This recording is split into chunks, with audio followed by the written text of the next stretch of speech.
They say every town has a story, a history buried beneath the small-town gossip and family feuds. Something dark that no one talks about, but everyone knows.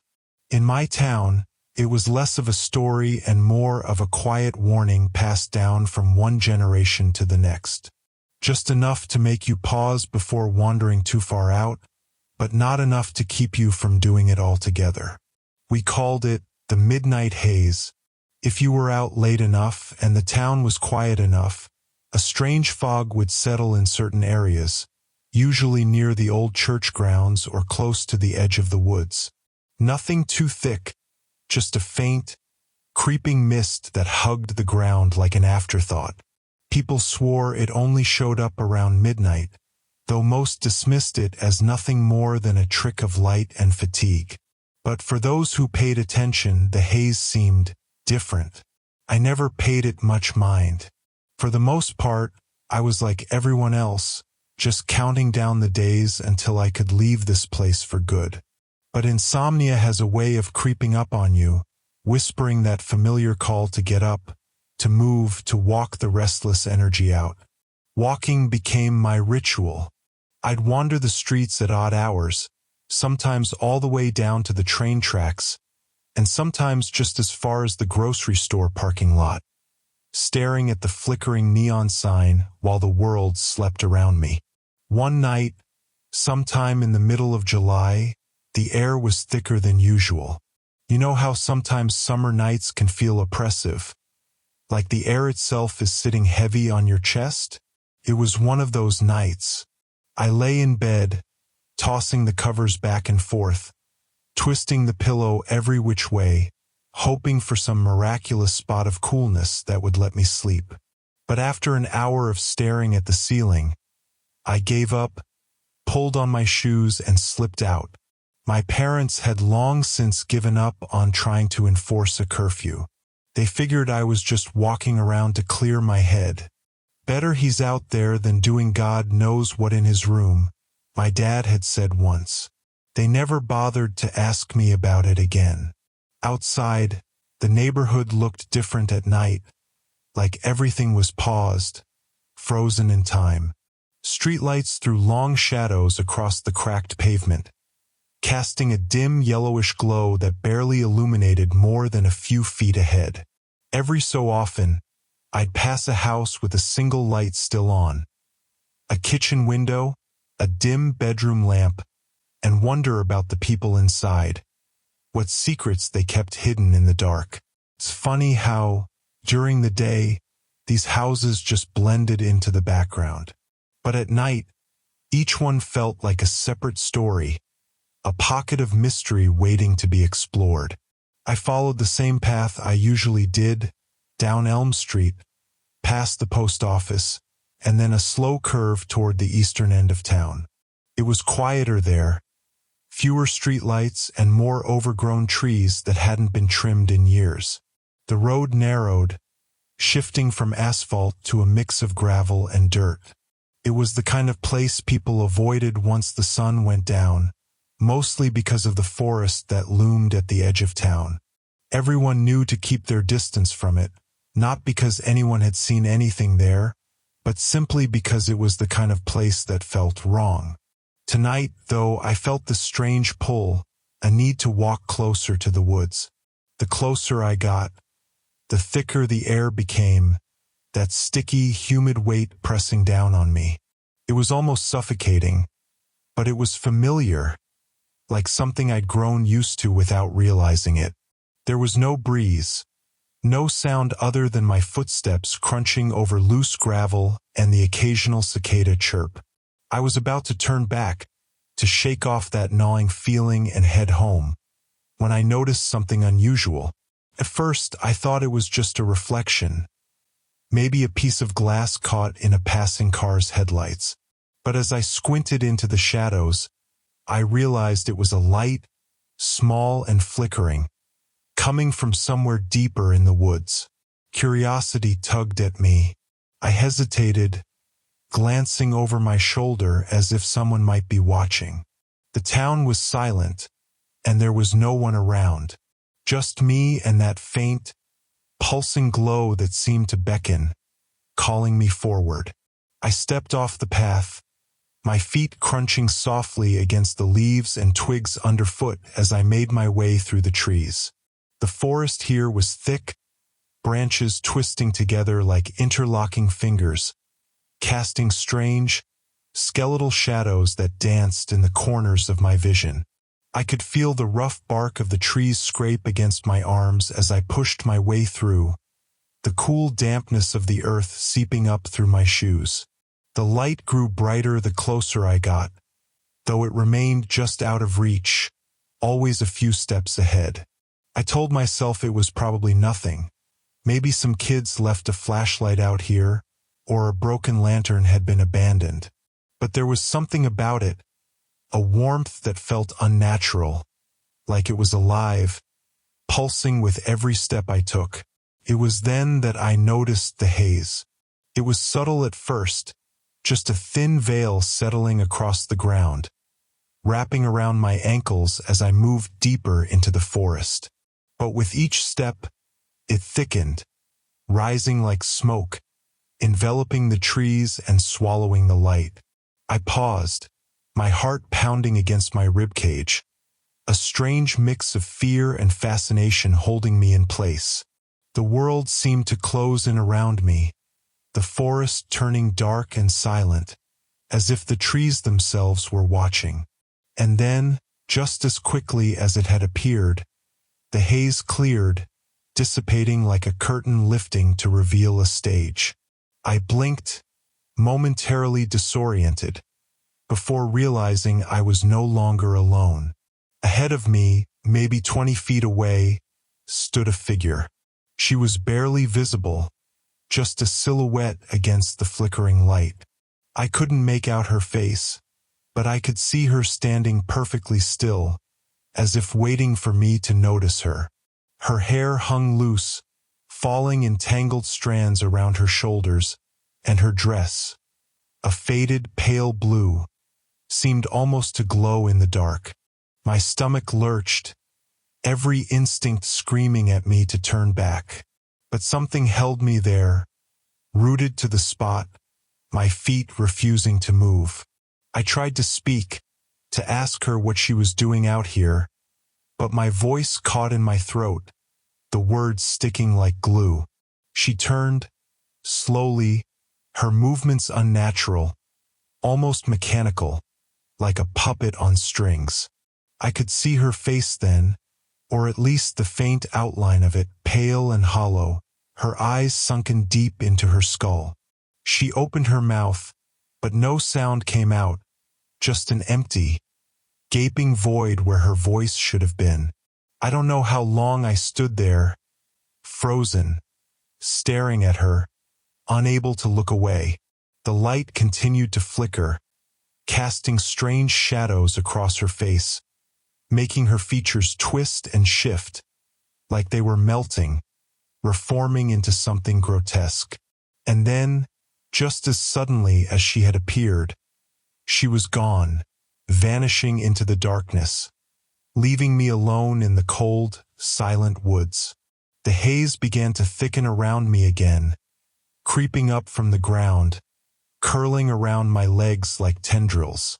My chest tightened, my lungs struggling to pull in air as the fog seemed to press down on me, suffocating me, drowning me in darkness. I stumbled back, my hands grasping at the trees for support as I forced myself to move, my feet dragging through the underbrush. I didn't stop until I was back on the road, the familiar crunch of gravel underfoot grounding me, anchoring me to reality.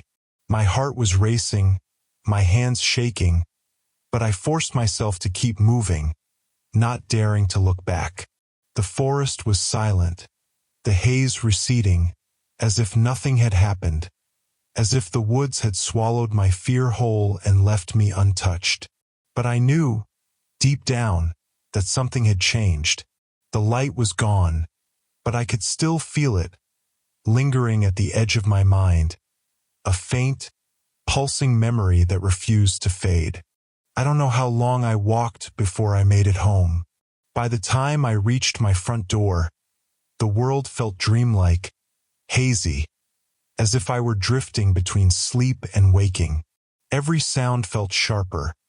The soft scrape of my shoes on the gravel, the gentle creak of the floorboards as I stepped inside, the distant hum of the refrigerator in the kitchen. All of it seemed too loud, too present, pulling me back into reality 1 inch at a time. I thought my parents would be asleep by now, but my dad's voice echoed softly from the living room. I hadn't noticed the dim glow of the TV flickering against the walls until I turned the corner and saw him, slouched on the couch with a half-empty glass of whiskey in hand. He glanced at me, barely registering my presence, just a nod in my direction as if my coming home in the middle of the night were the most natural thing in the world. "You all right, kid?" he asked, his voice gruff but laced with a hint of concern. I forced myself to nod, muttering some excuse about a bad night's sleep and a long walk. He didn't push for more, he never did. It was part of the unspoken agreement between us. He kept his questions to himself and I stayed out of his business. Just the way we liked it. But as I climbed the stairs to my room, I could still feel her, like she was a shadow I couldn't shake. Every time I closed my eyes, her face was there, twisted and hollow, that gaping mouth hanging open, like she was screaming silently, calling out to me from some dark place I couldn't reach. I lay in bed, staring at the ceiling, willing myself to sleep, but her image wouldn't leave my mind. She lingered in the dark corners of my room, in the soft rustle of the curtains as a breeze slipped through the window. The next day, I woke up feeling worse than ever. My head throbbed, and every inch of my body ached like I'd run a marathon. My eyes were heavy, my limbs dragging as I forced myself out of bed and went through the motions. I kept my mouth shut, didn't tell a soul what had happened. In the light of day, it felt easier to dismiss it as a strange, vivid dream, a product of my insomnia and the overactive imagination that came with it. But as the hours passed, the unsettling feeling only grew stronger. My skin prickled with an unshakable sense of being watched, like a pair of unseen eyes were following me from room to room, observing my every move. When I went outside, that feeling lingered, hovering at the edge of my mind, a whisper of something waiting for me to notice it. I tried to push it aside, focus on the day. I had a shift at the gas station that afternoon, and the last thing I needed was to let my manager catch me slacking off again. But as the hours dragged on, I felt myself slipping. Every time the door swung open and a customer walked in, I'd feel a rush of anticipation, as if I were expecting, what? Her? Something else? I didn't know. By the time my shift ended, I was exhausted. The afternoon sun was dipping low in the sky, casting long shadows across the road as I headed home. I couldn't shake the feeling that something was out there, lurking just beyond the edge of my vision. Every now and then, I'd turn, glancing over my shoulder, but there was nothing, just empty streets and silent houses. That night, sleep was a battle. I tossed and turned, my mind replaying every second of that encounter in the woods, each detail etched into my memory like a scar. Her face, her hollow eyes, the way her mouth hung open, like she wanted to speak but couldn't. Around 3 a.m, I gave up, dragging myself out of bed and sitting at my desk, staring out the window. The town was silent, wrapped in darkness, the faint outline of the forest looming at the edge of my sight. I found myself wondering if I'd see that light again, if it was still out there, waiting for me. The thought made my skin crawl, but at the same time, I felt an overwhelming urge to go back. I tried to resist it, told myself it was a bad idea, that I was letting my mind play tricks on me. But some things can't be ignored. By the time the first light of dawn began to break through the trees, I'd made up my mind. I needed to go back. The next night, I waited until my parents had gone to bed before slipping out. The streets were quiet, even quieter than the night before, like the whole town was holding its breath. I followed the same path, my feet moving on autopilot, carrying me closer to the forest. The haze was there, waiting for me, that thin, misty veil clinging to the ground, thicker now, swirling around my ankles as I stepped off the road and into the trees. The light was there, faint and flickering just like before. It seemed farther this time, deeper into the woods, almost as if it were trying to lure me in. My pulse quickened, a dull, steady thud echoing in my ears as I moved closer, my feet crunching softly over the underbrush. The haze thickened around me, twisting and curling, wrapping around me like a living thing, its damp fingers clinging to my skin. I felt a sense of déjà vu, a creeping familiarity that made my stomach turn. And then I saw her. She was standing in the same spot, motionless, her pale blue dress blending into the mist like she was part of it, some forgotten relic of the past left to haunt these woods. I tried to look away, to force my legs to move, but I was frozen, my body locked in place. She turned, slowly, her face shifting into view, those hollow eyes fixed on me, her mouth stretched wide in that same silent scream. My heart pounded, every instinct screaming at me to run, but I couldn't move. I felt like a puppet, held by invisible strings, forced to stand there and stare at her.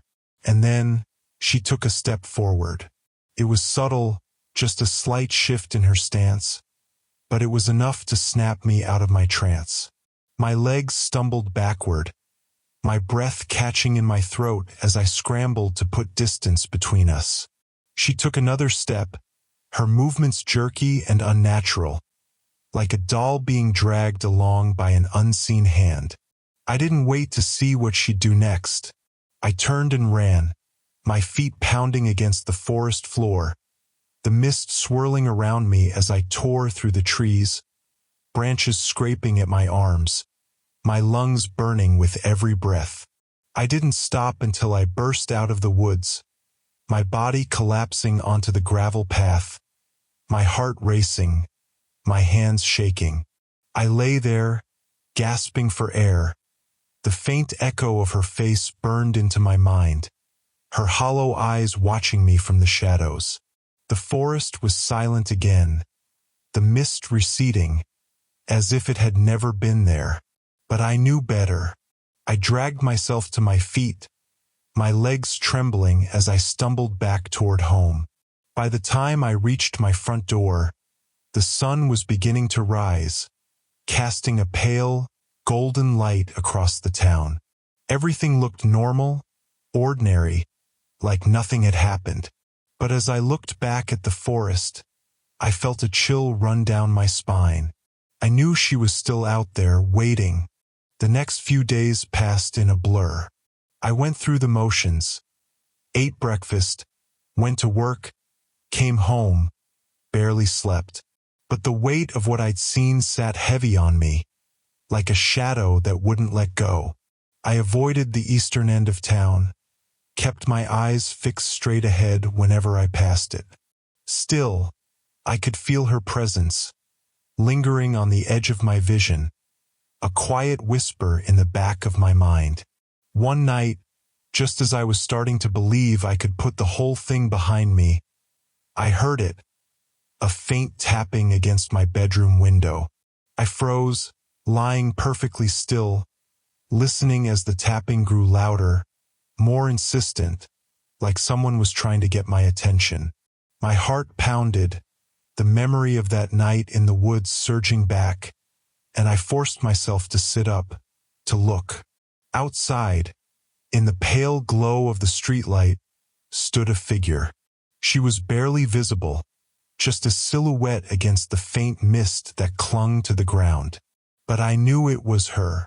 She didn't move, didn't make a sound, just stood there, her head tilted slightly to the side as if studying me, waiting. I couldn't bring myself to look away. Her gaze held me, even from that distance, and I felt the same pull, that strange, irresistible urge to go to her.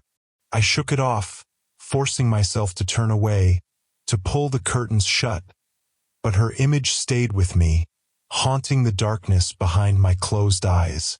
When I opened them again, she was gone. For the next week, she appeared every night. I'd wake to the sound of tapping, sometimes at my window, sometimes at the front door. Always the same rhythm, soft and steady, like a heartbeat. And every night, she'd be there, standing in the mist, watching me, waiting. I could feel her calling to me, that silent, desperate scream echoing in the quiet of my room, filling my head until I couldn't think, couldn't breathe. One night I couldn't take it anymore.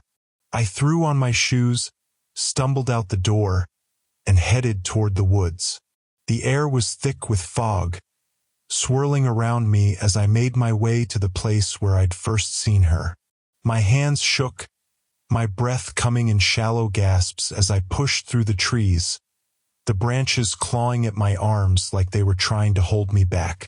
When I reached the clearing, she was there, standing in the middle of the haze, her eyes hollow and empty, her mouth stretched open in that same silent scream. But this time she wasn't alone. Around her, half hidden in the mist, were others. Shadows, figures barely visible in the pale glow of the haze, their faces twisted and contorted, mouths open in silent horror. I could see their eyes, staring at me with that same hollow emptiness, that same desperate plea for release. I tried to turn, to run, but my body wouldn't move. The haze thickened around me, pressing in from all sides, the air growing colder, heavier, until it felt like I was drowning. I could hear them now, a faint, whispering chorus, their voices merging into one, calling out to me, begging me to understand. Help us! The words echoed in my mind, filling me with a bone-deep terror I couldn't shake. I wanted to scream, to shout that I couldn't help them, that I didn't know how, but the words wouldn't come. I was trapped, held in place by their gaze, their desperate, silent pleas. And then, just as suddenly as it had begun, the haze lifted. The figures faded, melting into the mist, leaving me alone in the clearing. The light flickered once, twice, and then vanished, plunging the forest into darkness. I stumbled back, my legs barely able to hold me as I made my way out of the woods, the weight of their voices lingering in my mind. I didn't stop until I was home, slamming the door behind me, my body shaking with fear and exhaustion. I never went back to the woods after that night. I avoided the eastern end of town altogether, refused to walk those quiet streets in the dead of night. The tapping stopped, the haze disappeared, and the town returned to its quiet, ordinary self. But every now and then, on certain nights, I can feel her. She's there, waiting at the edge of my vision, a faint shadow lingering in the corners of my mind. And though I try to ignore it, I know one thing for sure. She's still out there, trapped in the mist, her silent scream echoing in the darkness, waiting for someone to hear her. And someday someone will.